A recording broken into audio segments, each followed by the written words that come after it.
Joining us now on the phone is Sullivan. He is a friend and the former Health and Human Services Secretary under President George H.W. Bush.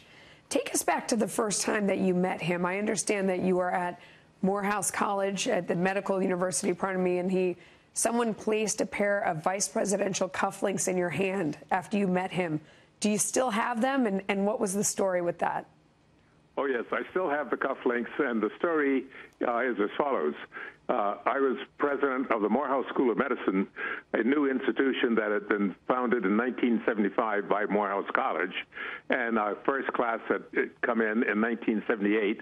And we were using facilities on the college campus, but we built our own facilities, and the first building was dedicated in July of 1982. And Vice President George H.W. Bush was our speaker. So that's when I met him.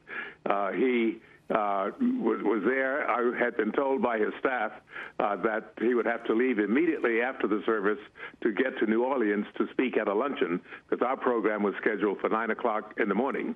But he came, and after the ceremony, he stayed, and he met all of the local politicians. They were really Democratic and mostly African-American. Andy Young, Maynard Jackson, the mayor of Atlanta, Edward McIntyre, the black mayor of Augusta, Georgia, John Lewis, Sanford Bishop, and others.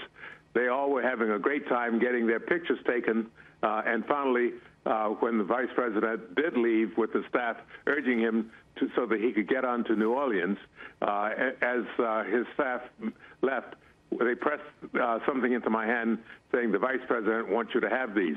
Those were the cufflinks. Wow. So I was very pleased, and it was obvious that he had enjoyed himself. Yeah. So I was very pleased we had a successful program. Yeah, I understand. After that, you traveled with him to sub-Saharan Africa.